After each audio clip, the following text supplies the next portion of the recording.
নবী আলাইহিস সালাতু ওয়াস সালাম হেরেমের মধ্যে নামাজরত অবস্থায় ছিলেন। আবু জাহেল বলতেছে, তোমাদের নবী এমন কি আছে, মুহাম্মদ যখন সিজদার মধ্যে পড়বে অমুক গোত্রের উটের পচা নারী গুলি তার মাথার উপরে কে চাপায় দিতে পারবা? এক বেঈমান বলছে, আমি পারবো। যখন নবী আলাইহিস সালাতু ওয়াস সালাম সিজদার মধ্যে গেলেন, ওই উটের পচা নারী আমার নবীর মাথার উপরে চাপায় দিছে। আমার নবী মাথা তুলতে পারেন না, আল্লাহ তুমি মাফ করিয়া দাও। আব্দুল্লাহ ইবনে মাসউদ রাদিয়াল্লাহু আনহু, আমি দেখতেছিলাম কিন্তু সাহায্য করার কোনো ক্ষমতা আমার কাছে ছিল না। কে যেন ফাতেমা রাদিয়াল্লাহু তাআলাকে খবর দিয়েছে, তোমার বাবার অবস্থা এরকম। ফাতেমা রাদিয়াল্লাহু তাআলা আসিয়া দেখেন তার বাবা উটের নারীদের নিচে পড়িয়া আছে। ফাতেমা রাদিয়াল্লাহু তাআলা উটের নারীগুলি মাথাটা সরাইলেন, এরপর নবী মাথা তুললেন। যদি সাধারণ তোমার মালকে পাওয়াই যায় তো আমার নদিয়া তো কষ্ট কেন স্বীকার করলেন? যদি সাধারণ তোমার মালকে পাওয়াই যায় তো নবী আলাইহিস সালাতু ওয়াস সালাম শিয়াবে আবু তালেব মধ্যে 3 বছর কেন অবুদ্ধ অবস্থায় ছিলেন? খানা নাই, পানি নাই, গাছের পাতা খেয়ে কেন ছাগলের পরিবর্তে পায়খানা করবেন? আল্লাহ মাফ করিয়া দাও। শিয়াবে আবু তালেবের মধ্যে মুসলমানদের সাথে মুসলমান নারীরাও ছিল, না খাইতে না খাইতে তাদের স্তন শুকাইয়া গেছে। বাচ্চাগুলো যখন বুকের মধ্যে টান দিছে, খাদ্য না পাইয়া ঠাট্টা মারিয়া চিল্লান দিছে, কিন্তু ঈমান ছাড়ে না, ইসলাম ছাড়ে না। সাধনা বে তোমার মাওলাকে পাওয়া গেলে তাইফের ময়দানে আমার নবী কেন রক্ত ঝরাইলেন? সাধনা বে তোমার মাওলাকে পাওয়া গেলে আমার নবী কেন হিজরত করলেন? সাধনা বে তোমার মাওলাকে পাওয়া গেলে বদরের ময়দানে আমার নবী কেন সরাসরি উপস্থিত হইলেন? বহুদের ময়দানে কেন রক্ত, কেন দাদা শহীদ করলেন? কেন খন্দকের ময়দানে বুকের মধ্যে পেটের মধ্যে পাথর বাঁধছে?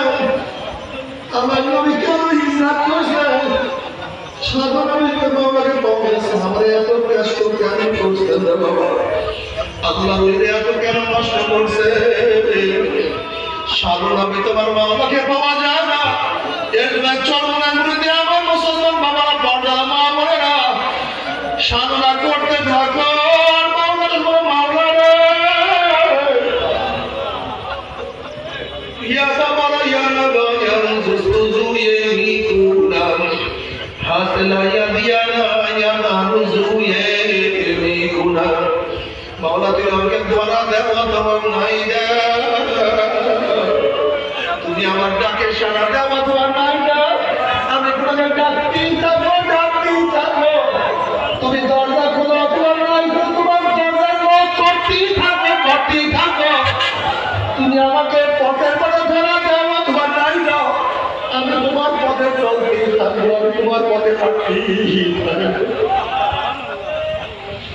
ইয়া বাবা ইয়া বাবা ইয়া মুস্তাফা হাসলা ইয়া দিয়ানা ইয়া বারিজু।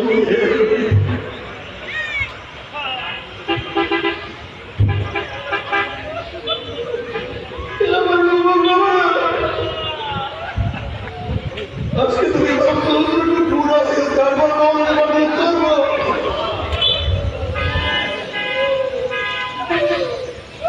তুমি কি না করে প্রবাসের মামলার করবে পুরিয়া যার জিন্দগি শেষ করিয়া বলাইছে। ইসমাইল আলাইহিস সালাম মাত্র অল্প বয়সে 7-8-9 বছর বয়সে আমার মামলার প্রেমে পুরিয়া তলোয়ার নিচে নিজের জবান নিজের গর্দান ঝুলাইয়া দিয়েছে। আমার জীবন দিয়ে কি করবো আমি? আমার মাসু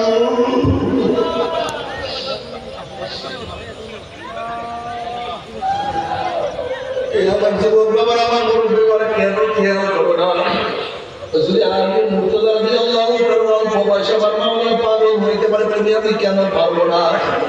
হযরত মুআয রাদিয়াল্লাহু আনহু আমার মাওলার প্রেমে পড়িয়া উনি অল্প বয়সে যুদ্ধের ময়দানে শহীদ হওয়ার জন্য হাজির হয়ে যাইতে পারে, তুমি আমি মাওলার প্রেমে পড়িয়া কেন নামাজ পড়তে পারবো না? কেন সুন্নাতের প্রেমে পড়িয়া কেন দাঁড়িয়ে রাখতে পারবো না?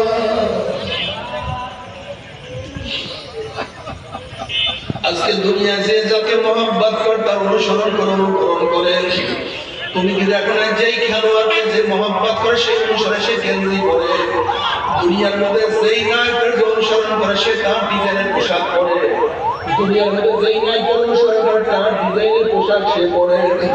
এই দুনিয়ার মধ্যে বন্ধু বন্ধুর পোশাক গ্রহণ করতে পারে, যে যাকে মহব্বত করে সে অনুসরণ করতে পারে। তাহলে যারা মদিনাওয়ালাকে মহব্বত করে তারা কেন মদিনাওয়ালা অনুযায়ী মাথা সাজাইতে পারবে না?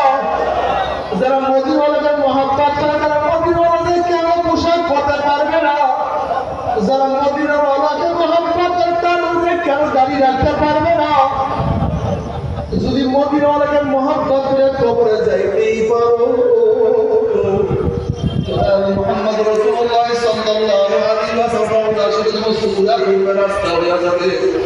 ফেরেশতারা মুসলমান হাজার বলুন চেনই ব্যক্তিকে যুবককে মহিলা দেখবেন নবীর সব জায়গায় মিল, তার মাথার সাথে মিল, তার চেহারার সাথে মিল, তার পোশাকের সাথে মিল, তার আদর্শের সাথে মিল, তার নীতির সাথে মিল, তার দলের সাথে মিল, তার নেতার সাথে মিল।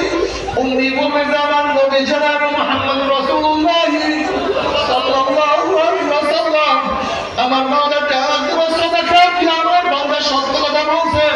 বাফুসুল পরা শামিয়াল জান্নাত ওয়া বিসমিল্লাল জান্নাত, আমার বান্দা বান্দির গায়ে জান্নাতের পোশাক লাগায়া দে, জান্নাতের বিছানা বিছায়া দে, জান্নাতের নাজ নিয়ামত গুলো গোটা কবরটাকে করিয়া দে। আল্লাহ তুমি কবুল করিয়া দাও।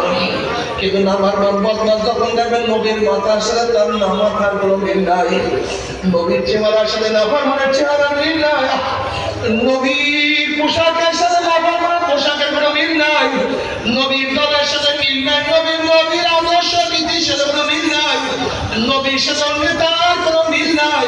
তখন নাফরমান বলবে আমাকে চিনো না, সাথে আমার কোনো পরিচয় নাই। অমনি আমার মাথায় ডাক দিয়ে কাজাওয়া দুগুলা আমার দুশ্মন মিথ্যা কথা বলছে। এ কবরের মাটি চাপলে অমনি কবরের দুই পাশে মাটি এত জোরে চাপ মারবে, চাপে শুনে এক পাশে আর এক পাশে লাগাইয়া ফেলে আল্লাহ মাফ করিয়া দাও।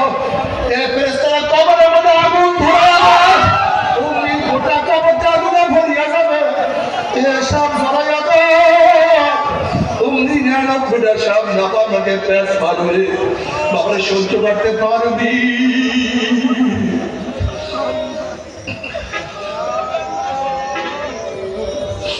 এই আযাব তো কেউ সহ্য করতে পারবো না। বাবার শয়তান তো আল্লাহর কাছে কসম করছে মাওলা যে আদমের জন্য চিরতরে জাহান্নাম হয়ে গেল, আদম সন্তান আমি জাহান্নামে না নিয়ে ছাড়বো না। আমার মাওলায় বলছে হে শয়তান, হে শয়তান, তুই যদি আমার বান্দা বান্দিকে ধাক্কাইতে জাহান্নামের কিনারায় দিয়া যাও, আর আমার বান্দা জাহান্নামের কিনারায় ডাক দাও আল্লাহ, ওই জাহান্নামের কিনারায় ডাক দাও মাওলা, আমাকে ধরো, আমাকে ফালাইয়া দাও।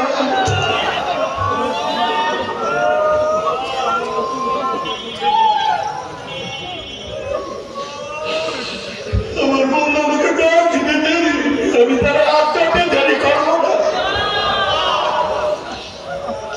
উনিয়া ইয়াল্লাযিনা সাবু আলা আনফুসিহিম লা তাকনাতু মিন রাহমাতিল্লাহ, ইন্নাল্লাহা ইয়াগফিরু যুনুবা জামিআ।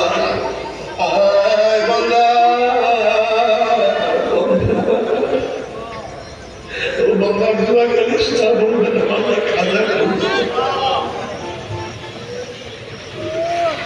ওরে বান্দা আমাকে দুনিয়া তুই কোথায় দেখো, ওরে বান্দা আসমান আমি বাবা, জমিন আমার বাবা, আমি চক্ষু তোকে দান করে তুই কি দেখো নাই, কত মানুষ অন্ধ করিয়া জন্ম দিছি।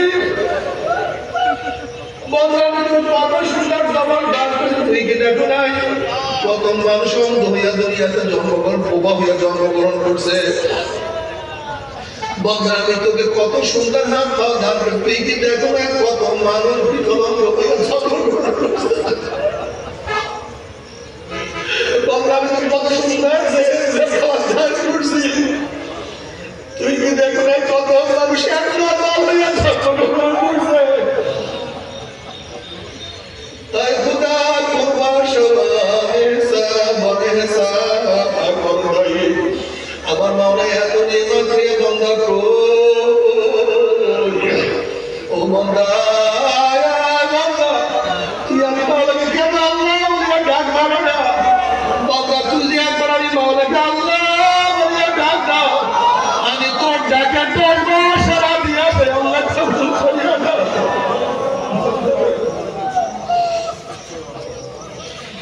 বান্দা তুই যত সিজদায় ঢুকে এবার আমার টুকরা দিয়ে পাবে আমার কবরে ঢুকিয়ে দিবে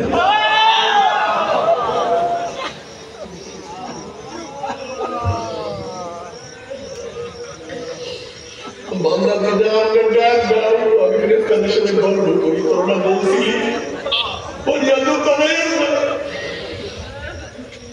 আমি তোমার কাছে দাঁড়িয়ে আদায় করি কিন্তু দেখ ফেরেশতা আমার গঙ্গা বাঁধি এত ঝামেলার মধ্যে থাকি আমি মাওলাকে বলে না আমি মাওলাকে ডাক দেয় আল্লাহ আল্লাহ